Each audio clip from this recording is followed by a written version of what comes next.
Tá no ar? Tá. Então, viva a atmosfera! Boa noite, Brasil. Bom dia, Japão.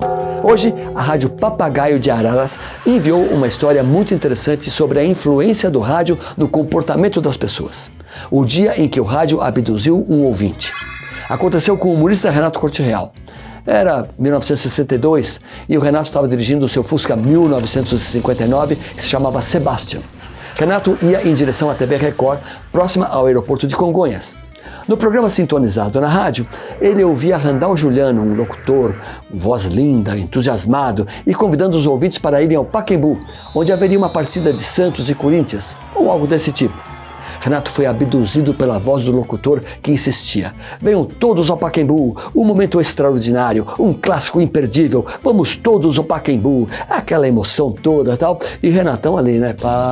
De repente, quando ele estava chegando no Pacaembu, ele se deu conta de que o seu destino estava a 15 quilômetros dali, no aeroporto de Congonhas, na TV Record. Por isso, cuidado, o rádio pode te levar a destinos inimagináveis. Rádio, 100 anos no ar. Um veículo sem igual.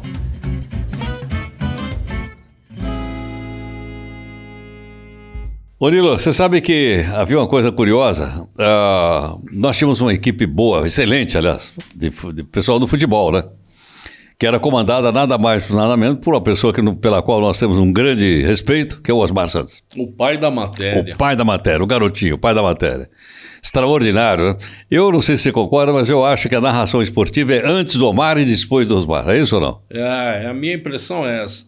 Eu ouvi a transmissão esportiva na Bandeirantes com Fiore Gilhote, que era, até então, era o suprassumo. E aí, quando veio o Osmar para São Paulo, vindo lá da Rádio Verinha, de Marília, para Jovem Pan, aí eu virei fã de carteirinha do Osmar. E em seguida havia também aquele programa, logo depois da jornada esportiva, que era o show de rádio do San Girardi, com o Laganá, com o Jovem Pan. Leite, na Jovem Pan. Aí, um abraço. Aí Osmar deitou e rolou. Acho que você tem total razão quando você fala nessa divisão. Antes e depois do Osmar. Você acompanhou o acidente do Osmar Santos? Acompanhei e tem até uma historinha aí para contar que é... embora nós trabalhássemos juntos, né, durante muito tempo, a gente sempre teve uma relação profissional, nunca fomos amigos. E me lembro que a última transmissão que ele fez foi um Palmeiras e Corinthians, final do Campeonato Brasileiro, no Pacaembu. E aí terminou o jogo, fui para a cabine e ele estava combinando com os amigos dele, Badóia, Pelezinho, de passar o Réveillon em Nova York. Na quarta-feira da semana seguinte, tinha a nossa festa lá do SR, ali em Santana, no restaurante lá. E ele não foi, mas estava o irmão dele lá, o Oscar. E na mesa estava o Giba, estava o Oscar Ulisses, o Plínio Marchini e o Luiz Gil. E a gente estava conversando lá um assunto que não tinha o menor sentido. O que é pior, o cara ficar cego ou nascer cego? E aí no sábado seguinte, ele sofre um acidente. E depois do acidente, ele levou muito tempo para retomar a parte da vida que sobrou, né? E ele foi à rádio. A primeira vez, todo mundo saiu lá e tal, e eu estava meio de longe. E ele me chamou, fez sinal com a mão assim, eu fui até ele me puxou, eu falei, eu acho que ele vai falar alguma coisa. Ele me deu um beijo e começou a chorar. E daquele dia para cá, virou aquilo que você acompanha, virou um irmãozão. O Osmar além de tudo, é uma lição de vida. Sem dúvida. Essa é uma belíssima história, mas nós temos outras aí, hein? Temos sim. Vamos para as próximas.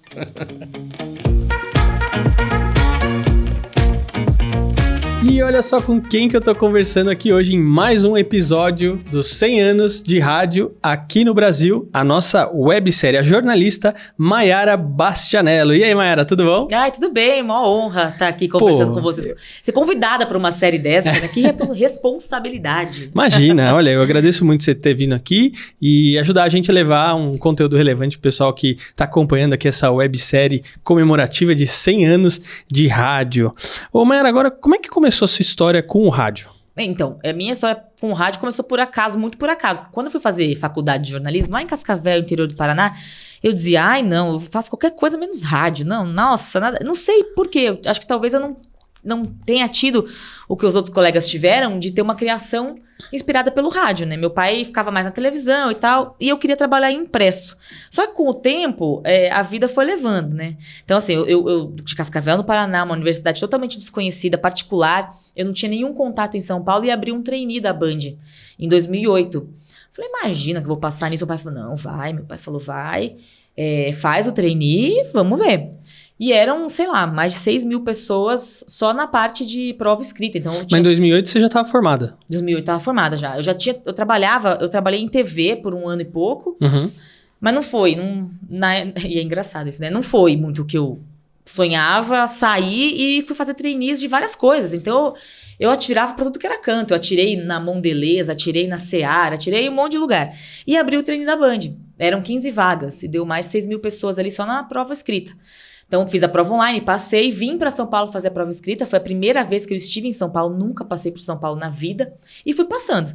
Dinâmica de grupo, no Mackenzie, depois entrevistas com gestores. E fiquei na Band News FM, porque eu tinha um perfil eu falava outras línguas, falo outras línguas.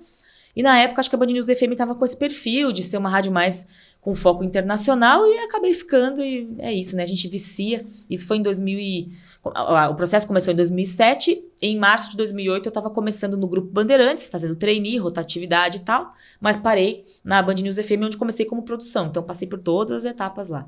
Não, interessante, tem bastante gente do Sul, né? Tem o Milton, é do Sul. Sim. Que você comentou de Cascavel, né? E que ele também tá participando do livro, tá aqui na websérie também.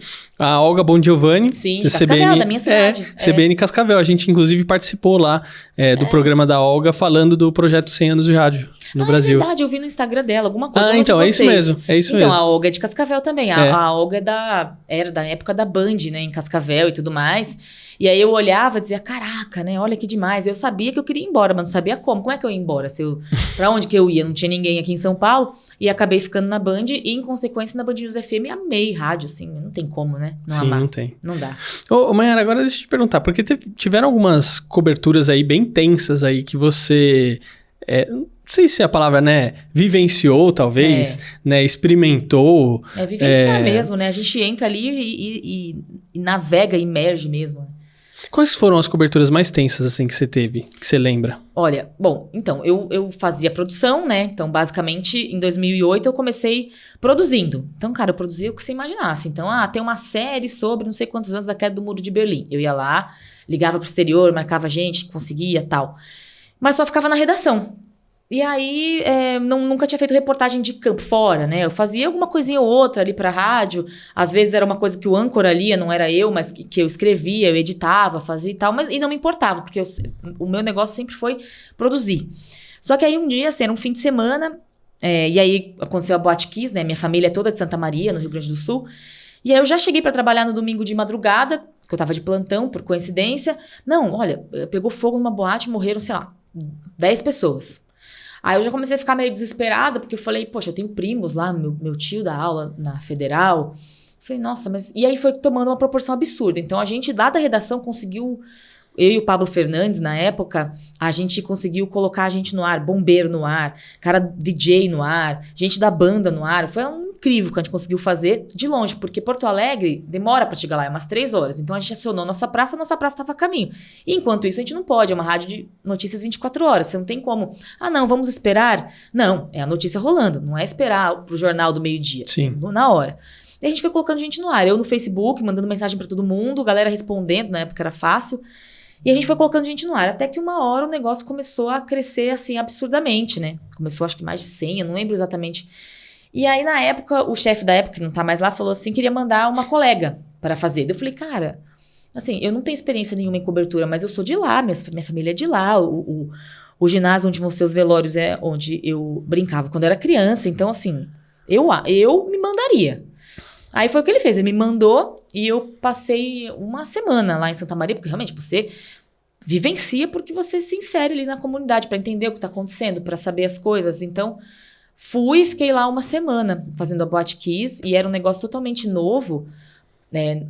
Porque, assim, novo que eu digo no sentido de ninguém viu nada igual, né? A gente não tem nada igual na nossa história. Então, você chegava lá e... Mas o que aconteceu? Todo mundo tava meio sem saber o que aconteceu ali, né? Jornalistas chegando, não sei quem chegando...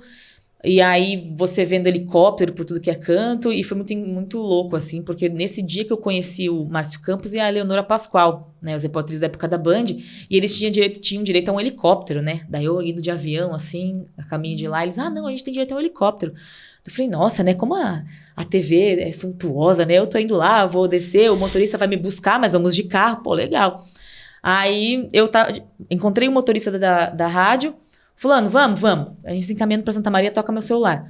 Ô, Mayara, aqui é o Márcio. Você pode voltar? Porque o helicóptero ou leva o equipamento ou leva a gente. Não calcularam o peso. Aí eles foram de helicóptero e eu fui levando equipamento de carro. Caramba. Que ia chegar depois. E eles foram lá se ambientando. E no caminho é isso, né? No caminho a gente foi... o pessoal passando informação pra mim no celular. Na época não tinha WhatsApp. E entrando ao vivo. E a gente ia parando o carro e entrando. A gente tá em tal lugar aqui, estamos seguindo, a informação dos bombeiros é essa, e não sei o quê. E seguindo, até que 3 horas depois, aí você chega, você vê um negócio que é, cara... cenário de guerra, eu não gosto de usar essa expressão, mas é isso. Tipo, o que rolou ali. Helicóptero sobrevoando tudo que era canto, aquele ginásio cheio. E aí veio uma colega de uma outra emissora e falou assim, você nem tenta falar com os familiares, que é todo mundo aqui numa grosseria. Eu falei, mas gente, você quer julgar familiar, né? O pessoal perdeu jovens, porque era todo mundo jovem. A gente passava lá, você ia... Ali o lugar, o ginásio tinha virado um necrotério, porque, tipo, não tinha onde colocar a galera. É uma cidade de 300 mil habitantes, nem 300 mil. E aí você ia vindo aqueles corpos todos assim, íntegros, assim. Você não tinha ninguém queimado, nada. E todo mundo um do lado do outro e saindo caixão, assim, ó. Caixão pro velório no ginásio. Caixão. Então, assim, você tem que saber meio chegar nas pessoas, né? E eu, por sorte, encontrei muitas pessoas bacanas. Gente que até hoje eu tenho amizade, né? De familiares lá. Que é isso, você chegar com respeito, vai. Mas foi bem desafiador, bem assustador. E eu demorei uns bons 6 meses na terapia para poder digerir tudo. Porque eu tava com o quê? 20 e tralalá? 20 aninhos e pouquinhos? 26, sei lá, não sei. Enfim, sou de humanas, tá, gente? Eu não consigo fazer a conta. Mas é para você entender tudo que aconteceu, né? Você digerir tudo. E as histórias que eu vi, as coisas que eu vi, foi uns 6 meses de terapia. Você fez a cobertura de Brumadinho também? Brumadinho também, mas Brumadinho estava mais colada, já tava. Mas aí você foi pra lá? Fui pra Brumadinho também, porque daí por causa dessa experiência que eu tinha tido com a Boate Kiss, porque a rádio não costuma enviar repórter de campo para todas as pautas possíveis, são pautas especiais, né? Então, quando tem uma grande cobertura assim, geralmente vai o pessoal da praça, da cidade ali, e vai também repórter da rede, que a gente chama, né? Que é aqui de São Paulo. Então, fui eu, uma colega aqui e e os colegas de BH, a gente ficava revezando, né, a coisa lá. Então, a gente já tá um pouquinho mais escolada na situação. Mas lá era uma situação totalmente diferente, em Brumadinho. Porque na Boate Kiss, você chegava e já tinha os mortos. Então, é uma situação muito rápida, porque é reconhecer corpo, e aí vai já pro velório. No dia seguinte já tinha os primeiros enterros. O primeiro enterro foi de 2 filhos, de uma mesma mãe ali, então foi muito pesado, eram coisas assim. Então era tudo muito rápido, e ao mesmo tempo as investigações, e daí começa a chegar um negócio do tipo, não, mas peraí, o pessoal não morreu queimado, isso aqui foi gás, putz, mas que gás, qual que era a espuma? E é muito rápido. Brumadinho já era uma coisa, também um cenário de guerra, mas um pouco, mais visual, na verdade. Então você chegava lá onde era o refeitório, nunca vi aquilo na minha vida, uma imagem daquela, assim. Você enxergar barro por onde a vista alcançava, e você pisava, perdi tênis lá, perdi calça. Porque é isso, tem que ir se enfiando, né? E muitas vezes você vai entrando ali por exemplo, Boate Kiss, a boate fechou, né? Lacrou, então ninguém podia entrar. Ali em Brumadinho, nas primeiras horas, todo mundo entrava em todo lugar, entendeu? Eu não arriscava muito, mas o pessoal colocava lá pedaços de madeira, um pessoal de uma TV internacional foi pisando, aí leva a bronca do bombeiro, não sei o quê. Barulho ensurdecedor de helicóptero, e as mortes iam surgindo ao longo dos dias. Então, no primeiro momento eram as buscas, a esperança de encontrar os familiares. Então, os familiares estavam todos ali naquela tensão de que vou achar. e com o tempo ia achando um, achando outro, e helicóptero descendo, né, ali no campo, assim. E tinha dia que eu passava a mão aqui, eu tava marrom de pura poeira, né? Poeira dos helicópteros que voavam.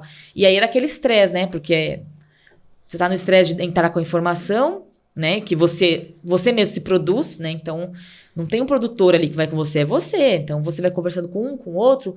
Você tem que encontrar boas histórias também ao mesmo tempo. E até porque não é bom mandar muita gente, nem nessas... E nem dá, né? Não tem, exatamente. É mais risco também você enviar mais gente. Então, é isso. Aí vem a coletiva, daí te chamam no lugar...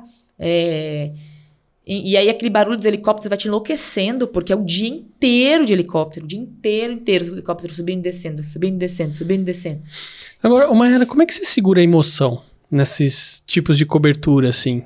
Tem hora que não segura muito, né? Tem umas horas que dá uma chorada, depois você se recompõe, pensa em outra coisa, porque eu não gosto dessa coisa sensacionalista. Então, assim, de fazer uma pessoa chorar, não gosto. Acho muito ruim. Mas se a pessoa tá chorando, não vou eu mandar ela parar de chorar, mas assim, eu não gosto de induzir a pessoa ao choro. Tem muita gente que faz isso, eu não curto. Até porque eu choro junto, né? Então, eu me coloco muito no lugar das pessoas. Eu acho que isso é importante, a empatia, né? Muitos profissionais, com essa história de não se envolver pra não chorar no ar e tal, acaba esquecendo que você tem que ter empatia com as pessoas. Uma pessoa que perdeu um ente querido, um filho, alguém, que é o caso da colega lá da outra emissora, que falou, você nem vai conversar com todo mundo grosso. Claro, a menina já chegou, vamos falar aí, o microfone. Não é, né? Mas às vezes a gente tem que sair um pouco e pensar, não, eu preciso estar aqui porque eu preciso levar informação. Para essas famílias é importante, porque se a imprensa esquece do caso, nada é feito. E mesmo lembrando do caso, muita coisa é feita. Mas de cobrar, sabe? E as pessoas querem ter voz naquele momento. Então é isso, é respirar, né? E pensar em outra coisa, às vezes, porque é muito tênue essa linha, né? Entre tenho empatia, mas não posso me envolver a ponto de começar a chorar e não conseguir trabalhar, né? Porque se você vai ouvindo as histórias ali da Boate Kiss, por exemplo, eram histórias do tipo, tava aqui o fulano que salvou 14 pessoas, sentou aqui e morreu. Que depois eu achei essa família é minha amiga até hoje, são pessoas maravilhosas, que me ofereceram café, viram o meu cansaço. Quando eu cheguei para bater na porta, eles viram o meu cansaço. Mayara, você quer um café? Você não tá legal. Eu falei, gente, mas eu tô bem. Vocês que precisam aí que a gente, né? Não, eu vou te fazer um café. A mãe do Vinícius, né? E o pai do Vinícius. O Ogier Rosado lá. Então, assim, você tentar manter ter um respeito e tentar não se envolver tanto a ponto de não conseguir. Depois você chega em casa, você chora. Que era o que me acontecia. Você chega, senta e fala, nossa, como é que pode isso? Aí você chora. Mas também é um negócio de adrenalina tão maluco que você tá ali, que às vezes você não consegue nem pensar muito no que tá acontecendo. Você só vai contando. E aí, meu Deus, o Boechat vai me perguntar uma coisa, eu não vou saber, o que eu vou fazer? Né? Porque o Boechat tinha muito isso de perguntar as coisas e você pega um pouco no pulo, né? E não poder dizer, não sei. Porque senão eu te matava, né? Com toda razão. Eu não sei, então inventa no sentido de... Sim. Olha, sobre isso, daqui a pouco eu vou trazer as informações. Mas tem isso aqui que é muito bom exatamente. também, né? Dá um jeitinho, né? Dá uma sambada ali. Claro que não sei, o homem fica doido. E aí, com isso também, a gente vai aprendendo muito, né? Com as coberturas. Teve um dia que eu chorei muito, assim, que também, aí não deu. Porque tava no meio de uma manifestação, fazia 40 graus em Santa Maria, era uma manifestação no dia seguinte ou depois. E eu tava com um equipamento muito pesado, que na época a gente não tinha esses equipamentos. Hoje em dia você faz tudo com celular. Sim. Mas era um equipamento absurdamente pesado e aquela porcaria parou de funcionar bem na hora. E era um momento, assim, muito crucial da passeata, que ia rolar tipo um sobe-som, que a gente chama, né? Que é a família, o pessoal... eram as palavras muito... Todos juntos ali, entoando. Eu perdi isso, aí eu comecei a chorar, assim, copiosamente, porque eu já tava cansada, eu não tava dormindo, eu era a primeira que entrava, eu era a última que saía. Era a rádio do Brasil inteiro me ligando, que são parceiras da Band, e atender, eu comecei a chorar. Daí passou uma pessoa e falou assim, você perdeu um familiar? Eu falei, não, moça, eu não consigo trabalhar, esse equipamento estragou. Meu, a pessoa achando que eu tinha perdido alguém, mas era isso, sabe? Então, foi desesperador. E aí, é isso, a gente que tem amor e a gente ama o que a gente faz, você quer que as coisas sejam perfeitas, e aí a minha matéria ia pro ralo, do jeito que eu queria que ela fosse no fim do dia, né? Porque além de tudo, você tem as milhões de entradas ao vivo e a matéria no fim do dia, porque você tem que fechar a reportagem, o texto e tal. Quando você vai pra uma cobertura dessa, você já sabe que vai ser assim, né? Não tem como. Mas chega uma hora assim que você fala, nossa, que é isso? E aquela porcaria do equipamento, eu juro por Deus, eu tinha vontade de chutar e jogar no lixo aquela porcaria, mas ela era muito caro, né? Então, às vezes acontece esse tipo de coisa também. Ô, Mayara, agora, você teve a experiência de fazer a cobertura do campo e também de dentro do estúdio. Sim. Né? Qual que é a principal diferença, assim, para se trabalhar dentro do estúdio ou ali no campo, ali na hora, principalmente no calor das emoções, vamos dizer assim? Olha, é um trabalho do cão, né? Quando você sai pra rua, porque você tem todas as intempéries. Por exemplo, era um calor de 40 graus, eu não tinha levado roupa. Teve um dia que eu fui na Renner, por exemplo, comprar roupa, e as mulheres me olhavam com uma cara de fuzilamento. Então, o que essa louca tá fazendo compra aqui com a cidade inteira de luto, morreu um monte de gente. Mas eu precisava, porque eu não tinha levado. Tava muito quente, muito quente. E a loja estava aberta também. Tava aberta, claro. Elas estavam Nada trabalhando fechou, só que também. elas não queriam, né? Me achavam insensível porque eu tava ali. Eu falei, eu não vou explicar, é muita energia pra explicar, deixa elas acharem, não sei o quê. Dá muito trabalho, né? Mas só você comprar, deixa elas achar que quiser e pronto. Exatamente. Agora, quando você tá lá, é um negócio, é mais fácil você encontrar histórias, por exemplo, de olhar no olho da pessoa, né? Porque uma coisa é eu entrevistar alguém por telefone à distância. Outra coisa é eu estar ali, te olhar nos olhos e te oferecer uma mão. Eu acho melhor nesse sentido de você poder estar ali, ó. Você não é qualquer um pra mim. Vem cá, vamos conversar, babá. Né? Então, tem em termos de percepção, né? Pra você entender o que tá acontecendo dentro daquela cidade ou daquele movimento que tá acontecendo ali, né? Porque tem detalhes que você só vai conseguir ver quando você tá lá. Então, é uma coisa do tipo... quando você tá no estúdio, você não consegue ver... Não vê nada, né? Você não vê nada. Você tem base só nos relatos das pessoas. Agora, quando você tá ali, não só melhores histórias, você consegue, que aliás são histórias que você não... Essa história do menino que salvou 14 e morreu depois, eu ouvi de revesgueio ali na frente da boate. Então tinha um cara falando, o filho do seu fulano salvou 14 pessoas, depois morreu. Você ouviu essa história? Aí eu fui lá, gente, licença, mas...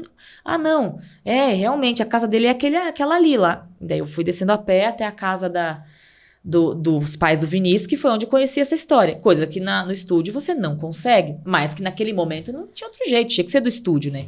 Como eu falei, eu não vou ficar lá esperando. O caso tá acontecendo, eu não posso... gente, espera um pouquinho aí até a gente conseguir mandar repórter e aí a gente vê o que faz, né?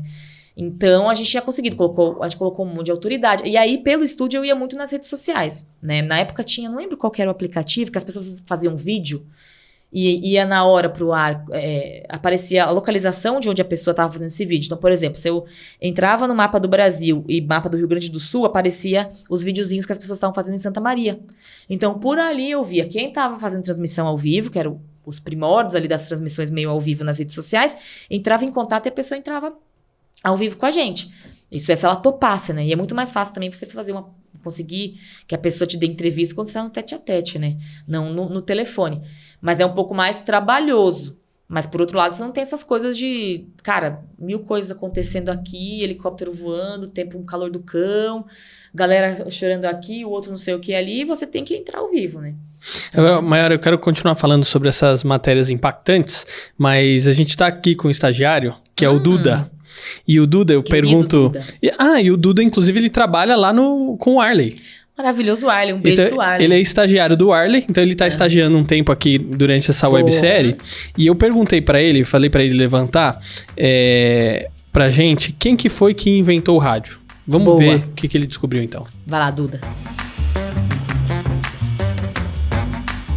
Fala, Vítor, fala, Mayara. Hoje a minha lição de casa foi descobrir quem inventou a rádio. Aí eu fui pesquisar quem inventou a rádio, assim, e assim, eu descobri que não tem, assim, exatamente um nome, não tem um consenso, assim, que todo mundo fala é esse que inventou a rádio. O nome que as pessoas mais falam, que normalmente aparece, é um italiano, sabe? O nome dele é Guglielmo Marconi. Guglielmo, que nem Google, não é Gugu, é Guglielmo. O Guglielmo Marconi, ele é o cara que mais aparece como inventor da rádio, mas também teve um brasileiro, sempre tem um brasileiro, né, que fez o negócio antes e ninguém sabe que foi ele. Tem um brasileiro que 2 anos antes do Guglielmo, em 1894, fez uma experiência de radiodifusão. O nome desse brasileiro é o Roberto Landel de Moura e ele era um padre. Então é válido dizer que a rádio, do jeito que a gente conhece hoje, ela é assim uma síntese, assim, né? Ela é resultado dos trabalhos do Guglielmo Marconi e do padre Roberto Landel de Moura, o brasileiro que descobriu as coisas antes e que ninguém lembra dele, mas aqui no programa dos 100 anos de rádio a gente lembra dele. Então é isso. Foi bom? Ô Vitor, eu vou aproveitar aqui para vender meu peixe nessa história, né, do Landel de Moura. Eu ganhei o prêmio Landel de Moura da Olha Câmara só de que legal. Vereadores, melhor repórter de rádio de São Paulo. Vendendo meu peixe Que pra bacana, vocês, parabéns, Né? que Chamaram a bom. pessoa certa para vir aqui, viu? Muito bom. E agradecer o Arley que fez a ponte aí, ter Maravilhoso, apresentado a gente aí. Meu querido Obrigado, viu? Agora é o seguinte, uma coisa quando você tá lá, né? Quando você tá cobrindo, você tem um impacto emocional muito maior do que quando você tá no estúdio, né? Porque você tá ali vendo a coisa, vendo aquelas famílias, né? Você tá meio que vivendo junto, por mais que não seja diretamente com você. Só que você também teve a oportunidade de trabalhar com o Boechat. E infelizmente o Boechat também aconteceu a tragédia com um helicóptero que ele veio a falecer. Transmitir essa notícia foi por um lado mais pesada ou mais difícil porque era alguém que tava do lado de vocês ali e tipo, poxa, eu que podia estar no helicóptero? Sabe, uma coisa assim?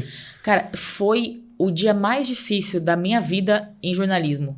Longe, assim, de longe. Não só meu, do pessoal inteiro lá da rádio. Porque é uma coisa assim, o Boechat sempre foi o DNA ali, né? E quem nos ensinava muito, porque a gente aprendia muito com ele. Às vezes na base do vamos na hora, que nem essa história de você entrar ao vivo e nem pensar, eu vou poder dizer que eu não sei, né? Eu tenho que dar o meu melhor aqui. Por exemplo, o próprio o pai do Vinícius lá entrou ao vivo com o Boechat depois. O Boechat foi muito, assim, caloroso. Ele sabia muito fazer, né? De acolher as pessoas, mesmo por à distância. Tanto é que essa história do pai do Vinícius, do Ogier, que entrou ao vivo, tá no livro do Boechat, um capítulo do livro. E ali se fez uma coisa assim que o Ogier falou, eu me senti muito acolhido ali pelo Boechat, né? Porque podia fazer um sensacionalismo ali, de jeito nenhum, nada disso foi feito. Então, assim, a gente sempre falava, poxa, aqui, o Boechat é a rádio é o Boechat. A gente, por todo lugar que a gente ia, era, nossa, você trabalha na Band News, como é que é o Boechat? É o Boechat, é o Boechat. E tinha altas histórias muito loucas, assim. Mas aquele dia... Eu não sabia que ele tinha pegado um helicóptero para ir para Campinas, que ele estava voltando também de helicóptero. Ele tinha ido fazer um evento e ele quis almoçar com as filhas. Então, ele voltou de helicóptero por causa disso. Ele podia ter voltado de carro, normalmente. Quando chegou a notícia de que um helicóptero tinha caído, eu não tinha essa noção, porque eu tinha recém chegado lá, então eu não sabia. Só que eu vi todo mundo consternado ali.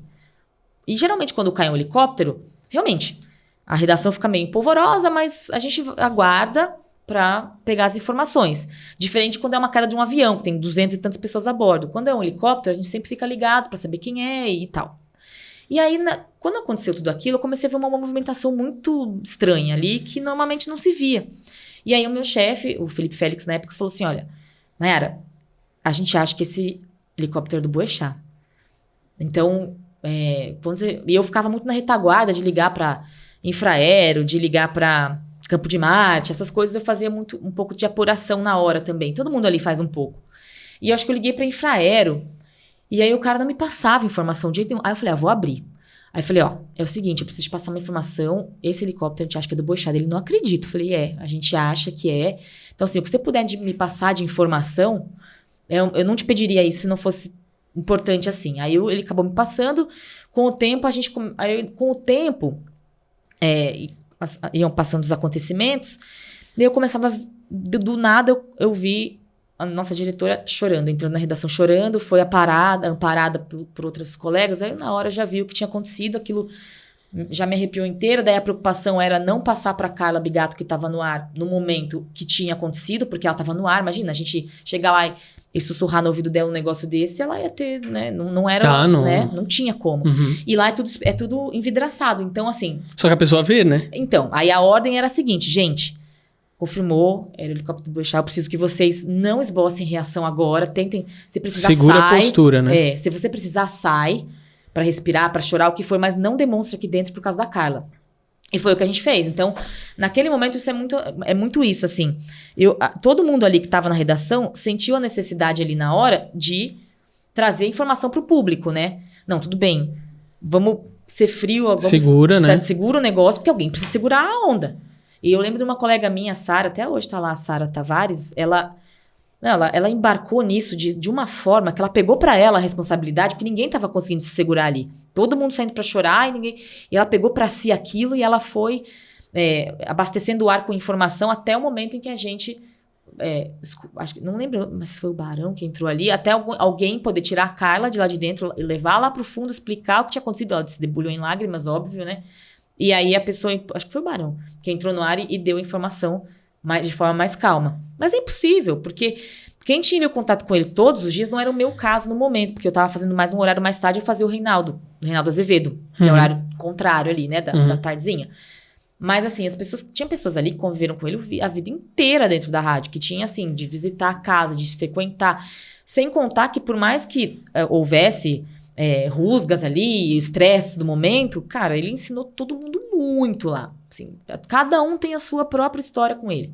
Cada um tem a sua própria história de dor e de felicidade, sabe? De um momento difícil, de um aprendizado, de alguma coisa. Porque aquele homem era aprendizado por onde ele passava. O que chamava a atenção de trabalhar com ele?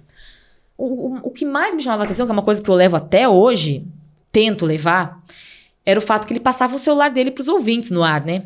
Então, assim, o celular dele tocava o tempo inteiro. Às vezes eu atendia, às vezes era mais a produtora dele que atendia, mas às vezes ela não conseguia, eu atendia, e ele ouvia todo mundo. Se ele atendia, ele ouvia todo mundo, ele anotava, ele pegava o telefone, ele dava uma resposta, ou a pessoa só queria dar oi, ele dava oi. Assim, eu nunca na minha vida vi ele sendo grosseiro com o ouvinte, nada disso. Ele atendia todo mundo com muito, muito carinho, muita devoção, que é uma coisa que é impossível você pensar de fazer. Imagina você dar seu celular no ar pro Brasil inteiro. E o Brasil inteiro ligava pra ele. E era o número dele. Era o número que a mulher entrava em contato, era o número da família. Que loucura isso. Era completamente louco. Ele dava no ar o número. E lembro que no início, eu ficava assim, quando eu comecei lá e eu via, eu não sabia que ele fazia isso, tinha um pessoal que ligava e falava assim, ô Mayara, passa o telefone do Boechat. Eu falei, você tá louco? Como é que eu vou te passar? E ele passava. Logo depois eu descobri, não, mas ele... Aí alguém me falou assim, não, mas ele passa. Eu falei, então eu posso? Pode. Tá bom, né? Então você imagina o Brasil inteiro ligando no celular dele. Que era uma loucura. Isso. Tinha gente que ele botava no ar, tinha gente que... E era por aí que ele... que saíam grandes histórias. Porque a pessoa ligava pra ele pra contar uma coisa, uma denúncia. E não era... a gente vê muitos jornalistas hoje com essa história de... Puta, mas que saco, sabe? A pessoa tá me ligando, ou tá ligando aqui na redação, não deixa eu trabalhar. E é daí que saem as histórias, né? Eu lembro que uma vez ele teve uma briga, acho que foi com o Barão, porque o Barão não queria colocar um ouvinte no ar, porque a gente tinha um receio, não era novo pra gente colocar o ouvinte no ar, não existia muito isso. E o Boechat, ficou louco, falou assim, não, eu não quero ouvir autoridade, eu quero ouvir o ouvinte, quero ver quem tá lá. E aí que a gente começou a fazer isso. Hoje a gente tem o WhatsApp, que chega pra gente o tempo todo, coisa que a gente fica sabendo só por causa dos ouvintes. Mas em época que não tinha isso, era o celular dele. Então, assim, às vezes eu fico meio impaciente, que alguém me manda uma sugestão de pauta no meu celular, eu falo, ai, gente, mas meu WhatsApp é pra mim, é pra minha família. Aí eu lembro dele, falo, não, vamos ouvir o que a pessoa tem a dizer e vamos atender e vamos conversar com essa pessoa, né? Porque se ela tá te ligando, é porque tem alguma coisa, né?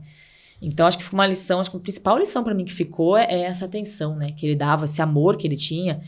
Cara, todo evento que a rádio fazia, esse homem ia e abraçava todo mundo. E uma vez, um ouvinte pediu um autógrafo de um dos apresentadores. Ele, ai, não vou dar. Depois, dá sim, tem que dar seu autógrafo. Ele quer um carinho seu, e o carinho é esse, pode dar autógrafo. E ele autografava, ele tirava foto. Inclusive, dias antes, né, do que aconteceu ali, ele tava num evento da rádio. E assim, ele atendia todos os ouvintes, do início ao fim. Ele não deixava ninguém sem ser atendido. E muitas vezes ele fazia isso e ele tinha compromisso depois. Tanto não só com o ouvinte. Eu lembro uma vez que tinha um prêmio Comunique-se. E ele tinha que pegar um voo para Curitiba, acho que era 11 e pouco da noite. E aí ele foi premiado, era 9 e pouco, e a secretária da rádio avisando. Boechat, você tem que pegar esse voo 11 horas, sai daí agora. Ele ficou conversando com o jornalista até, dando entrevista, perdeu o voo. Aí ele pegou um táxi, botou um pijama, pegou dois travesseiros e foi dormindo no táxi. No táxi, depois mandou a conta pra rádio. Era assim, um absurdo na época. Era tipo, sei, R$800, só a ida, que tinha custado. Nossa. Porque ele não tinha outro jeito, né? Como é que ele ia estar em Curitiba no dia seguinte? O ônibus era só no outro dia, então ele pegou um taxista e foi. E assim ele fazia. Ele ia embora de moto, direto, na garupa de moto. Ele tava com pressa, ele pegava uma moto ali da frente e ia embora. Deixava o carro dele lá e ia. Agora, essa questão toda, pelo que você está comentando, mudou o jeito da rádio interagir com os ouvintes.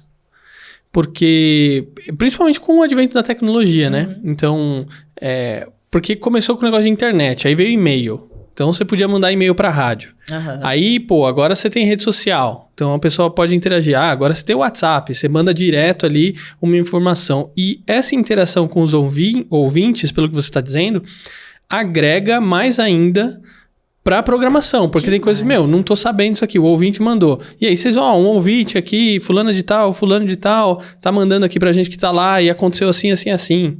Não, é muito louco isso. A vinda do WhatsApp foi uma coisa incrível, porque os ouvintes estão no lugar, eles contam as coisas, é bizarro, assim.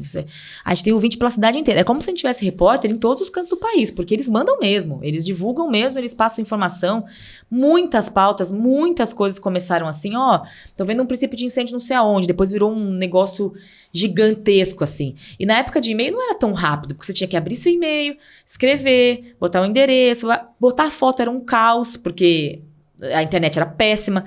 Eu lembro que uma vez, não tinha também ainda WhatsApp, nem redes sociais, assim, tão como é hoje, né? E o Megali tava ao vivo, era 1º de janeiro. O Megali tá no livro também. Ele é maravilhoso. Era, sei lá, 7h01, e aí a gente tava de plantão, era plantão de ano novo. Aí o Megali falou assim, eu duvido que tenha alguém ouvindo essa rádio essa hora. Não é possível que vocês estão ouvindo a rádio essa hora, porque não sei o quê. Eu vou dar 1 minuto, se ninguém mandar e-mail, eu vou falar um palavrão no ar. E aí, nisso, começou a bombar de e-mail. Megali, não fala palavrão. Claro que sempre tem os que querem ver o circo pegar fogo. Mas eram os ouvintes mandando assim, não fala palavrão, por favor, eu tô aqui. E, cara, choveu de e-mail de gente que no dia 1º de janeiro, 7 horas da manhã, estava ouvindo a rádio. Então, assim, é muito louco. E com a chegada do WhatsApp, é incrível, sabe? Hoje, por exemplo, a gente estava lá com esse incêndio no centro, ouvintes mandando imagens de todo lugar de São Paulo, mostrando que a fumaça estava lá. Aí, já em seguida, chega um ouvinte. Tá tendo um incêndio também aqui no Morumbi. Fumaça preta. E realmente tava. Não foi tão grande, mas aí você já fica ligado. Então, acidente, a gente consegue dar coisa antes da própria concessionária da rodovia dar, porque o ouvinte tá lá. Acabou de acontecer um acidente assim, assim, assado, não sei aonde. Eles passam todas as informações, entram ao vivo, às vezes entram pelo áudio do WhatsApp. Então, eu acho isso muito mágico. Eu acho magnífico, porque a rádio é feita pro ouvinte, mas é feita dos ouvintes também. Então, cara, eu fico assim, embasbacada de ver como eles conseguem trazer informação que ninguém nem sequer... Hoje, essa história do incêndio. Tava ao vivo com o capitão do Corpo de Bombeiros falando desse incêndio do centro. Aí, beleza. Capitão, mas tem ouvinte aqui falando de um incêndio ali no Morumbi. Ele não tava nem sabendo, sabe? Então, é muito bizarro como os ouvintes conseguem fazer a programação. Muito rápido, né? Muito. É aquele lance lá a morte do Michael Jackson, o Twitter soube primeiro do que todas as outras mídias. Né? Exatamente. E lá hoje a principal fonte de informação é o WhatsApp. Aí às vezes os ouvintes acham que a gente não lê. A gente lê tudo. Eu fico com o WhatsApp ligado o tempo todo. Claro que eu não consigo responder todo mundo. Não dá. O pessoal tem que ter... Às vezes eu dou um kkk, um coração, não sei o quê. E aí a gente tem uma central, tanto é que foi criada depois uma central de ouvintes Ricardo Boechat, que é onde... todo mundo que escreve com problema tem um retorno, de qualquer tipo. Então, a central de ouvinte já conseguiu resolver tanta coisa, porque a gente tem um grupo de jornalistas só para fazer isso. Só para atender o ouvinte. Vira matéria às vezes não vira, às vezes nem vai ao ar. Mas a gente, os jornalistas que estão ali, eles, sob o comando da Elaine Freires, que foi repórter também, e agora fica ali nessa coordenação, às vezes nem vai ao ar. E a gente faz, a central de ouvintes faz... por causa desse legado. Então, às vezes, faltou uma fralda geriátrica pontualmente. Nem vai ao ar, porque é uma coisa tão pontual que a gente acaba não colocando. Mas busca a secretaria, busca essa pessoa e o problema é resolvido. Sim, 99% das vezes o problema se resolve. É impressionante. Olha só que legal. E é um negócio meio assim. Essa semana passada eu falei assim, gente, sabe o que a gente não tá vendo mais? Orelhão. Cara, bombou de ouvinte mandando foto de orelhão. Passando por orelhão, tirava foto. Passando por outro, tirava foto. Passando por outro. Falei, cara, é muito louco, né? É muito louco. E é muito legal. Assim. E é bom que vira os olhos de vocês na cidade, né? Total, porque a gente não consegue, né, gente? Olha o tamanho de São Paulo. Ninguém consegue. E tem informação que a rádio consegue que ninguém mais consegue. Assim, justamente por causa disso. Porque a rádio, se não a única, mas uma das pouquíssimas que faz isso. De botar o ouvinte no ar na hora que tá acontecendo, de ligar para o ouvinte e colocar no ar. Eu escuto outras rádios e não vejo esse mesmo empenho, porque daí parece que é negativo não fazê-lo, mas que tem essa mesma prática. É dinâmica, né? Agora, Mayara, você tem também experiência com televisão, né? Sim. E tem uma dinâmica muito diferente de televisão pro rádio, né? Demais, porque Eu fiquei na rádio de 2008 a 2019, quando surgiu o Bora São Paulo, que é esse jornal que hoje eu faço como âncora. Mas na época, eu fui pra TV pra fazer videoreportagem. Eu quis um desafio novo. Então, assim, eu ia com meu mochilinha, eu saí da rádio, do meu quentinho, da minha zoninha de conforto ali. Falei, gente, eu preciso de desafios novos, eu vou pra TV. Daí saí da rádio. E fui pra TV. Então, assim, eu fazia link ao vivo, com a mochilinha nas costas, coloca lá o tripé, põe o celular. Vamos nessa, não sei o quê. Quando a Laura Ferreira, que também é uma cria da rádio, foi embora pra Portugal, eu fiquei no lugar dela, né? E aí, beleza. Isso foi até ano passado. Fim do ano passado, quando o Rodolfo Schneider, que é o nosso diretorzão Master Blaster Mega, me chamou pra voltar pra rádio. Então, hoje eu faço o Bora São Paulo e a Rádio Band News FM. Todos com o Band News São Paulo, né? Com foco em São Paulo.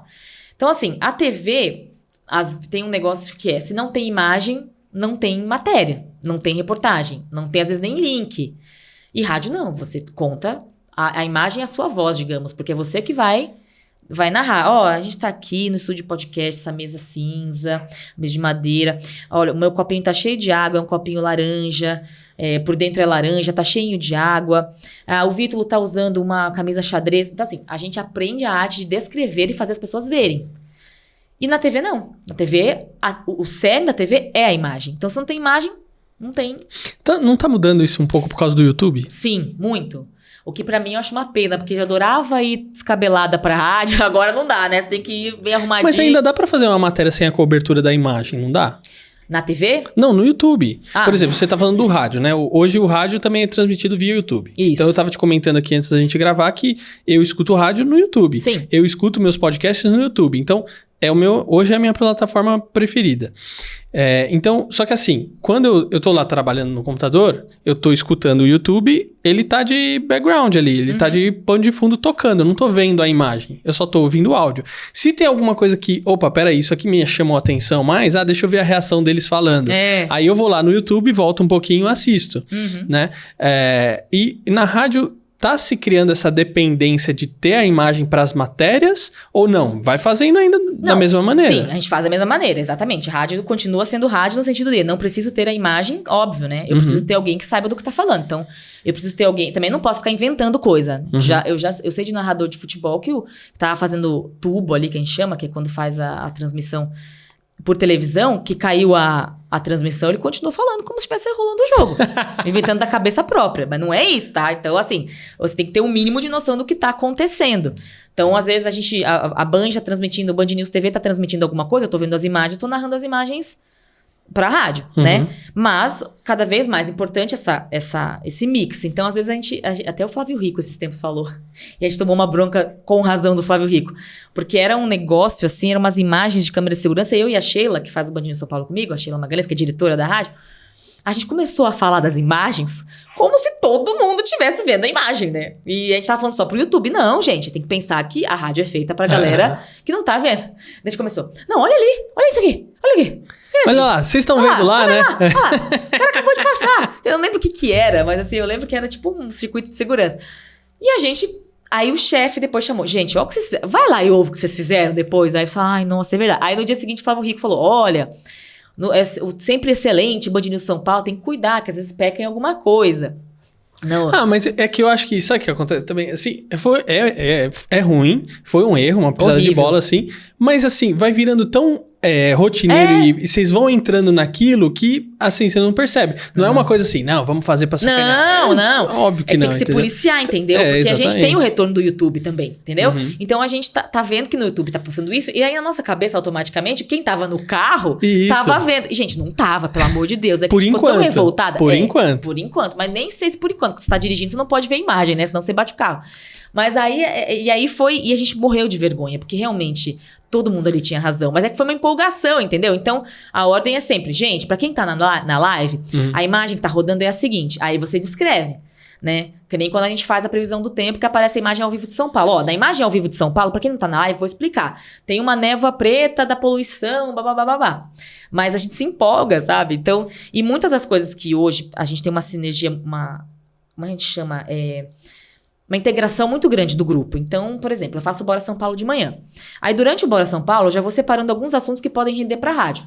Depois eu desço, falo, pra Sara, né? fecha o nosso jornal. Sarinha, essa imagem da mulher caindo do carro, dessas eu tenho que me desempolgar, porque também, se a gente tem uma puta imagem boa da mulher caindo do carro, que era uma história muito louca, que era uma ladra que abriu a porta do carro na perseguição pra justamente cair no chão e se passar por vítima e não ser presa. Não foi.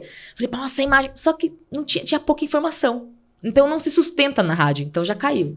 Mas se você tem muita coisa que rola porque a imagem é muito boa. E aí a gente narra, tá acontecendo isso. Então, e a própria Sheila, ela fomenta muito, né? Que a gente tem que pensar também no nosso YouTube. Porque, sei lá, tem horários ali, a gente faz 5 mil ouvintes. Ouvintes não, né? Telespectadores do YouTube que estão assistindo ali, que também merecem uma imagem. Ouvinte, por exemplo, no meu caso eu sou ouvinte, que eu não mas fico você... assistindo. não, quero ver essa imagem. Aí às vezes volta. Entendeu? Então, a gente também tem que pensar nisso. Mas geralmente também tem esse negócio do espectador YouTube que ele vê a nossa reação. Só que tem hora, cara, a gente é ser humano, não adianta, né? Então, às vezes tá rolando um assunto sério ali, a pessoa no telefone, entrando ao vivo, aí o Ivan tá prestando atenção, e aí vem o produtor, o Lucas, conversar com a gente, e às vezes ele fala um negócio e a gente dá risada, entendeu? É uma várzea isso. Daí parece que a gente tá desrespeitando o negócio. Mas não, essa desgraça e tô aqui falando uma... né? É porque vocês mutam, né? Aí vocês mutam quando às vezes tá rolando alguma coisa assim, aí vem alguém, aproveita pra falar alguma coisa. E a gente só que aí entra as pessoas pra sacanear também, né? Exatamente. Assim, não sei o quê, conta uma piada e você vai... Não, e às vezes o ouvinte tá lá, uma coisa séria rolando, e eu prestando atenção lá no chat, lá no WhatsApp. Daí chega uma mensagem muito engraçada do ouvinte, não tem como, cara. Aí tá rolando um assunto sério, não, mas tá falando de gente morta, não, pelo amor de Deus, volta. Sabe? Mas o pessoal não tem hoje um pouco mais de... Mais ou menos. De sabe o que tá rolando? Fica chato, né? Porque assim, o certo era você estar prestando atenção 24 horas ali no jornal. Mas é que tem hora que você é ser humano, entendeu? Mas eu acho, eu tô falando isso por quê? Porque às vezes a gente tem que tomar cuidado pra não transformar o rádio na TV. Então. Porque senão vira a televisão. Aí perde, eu acho que a dinâmica e a espontaneidade que é o rádio. Entendeu? Então, claro, quando você tá falando a notícia em si, você não vai estar gargalhando nem nada assim. Só que, em um momento ali ou outro, você tem uma dinâmica, você tem uma brincadeira, tem alguma coisa que acontece. Então alguém passa ali, você vê, é muito complicado. Você esquece que você tá no YouTube, sabe? E mesma coisa quando a gente quer xingar alguém, porque às vezes... é sempre, né? A gente tá trabalhando ali, às vezes alguém lá na redação faz uma besteira, fala assim, começa a gesticular, entendeu? E aí você, não, daí, tá no ar aqui, não sei o quê. Daí as pessoas recompõem. Ou esses dias que me chamaram do nome errado, eu tava assim na câmera. O nome tá errado, né? Ou a gente tá falando assim um pro outro, sabe? Que bom, só errou o nome, né? Porque você tá focado. Então, você não tomar cuidado, você fala alguma coisa, a pessoa lê o que você tá falando. Não adianta, tem leitura labial. E daí o pessoal pega no pé, que é uma coisa muito Mas eu louca. acho que é legal você comentar isso aqui, porque até os próprios ouvintes que forem ouvir, depois a gente vai fazer um cortezinho só dessa parte aqui e jogar no Instagram. Boa. Aí manda pro pessoal, pra eles verem que não é uma coisa assim, a gente não tá fazendo pouco caso, é uma coisa que é a diária e a dinâmica do estúdio de rádio. E cara, e tem a diferença ali na rádio, pelo menos, que, por exemplo, quem tá no ar opera a mesa também. Na Band News é assim. Então, você tá falando, você tá aqui aumentando a trilha, você tá colocando uma trilha de esporte, você tá abrindo o canal pra pessoa que tá no vídeo, você abre o canal pra quem tá no telefone e abre o canal pra quem tá no que a gente chama de uma hora ele não abre o canal certo. Não abre o canal. E é muita coisa ao mesmo Claro. tempo. E aí, ao mesmo tempo, o produtor vem conversar o tempo todo, gente, tal pessoa não atendeu. Ou, de novo esse cara não atendeu. O fulano tá preso não sei aonde, não consegue entrar. Essa porra, sabe? Então... É natural da rádio essa espontaneidade. Então não tem nada disso. Não é que a gente não tá prestando atenção, não é nada disso. Mas é que é muita coisa acontecendo, sabe? Diferente de TV, porque TV você tem... Embora São Paulo, eu tô com o ponto no meu ouvido o tempo todo e tenho uma pessoa só pra coordenar o que a gente tá fazendo lá dentro, sem contar as outras tantas pessoas. Mayara, agora o próximo assunto é tal, ok. E você fica assim, é muito diferente.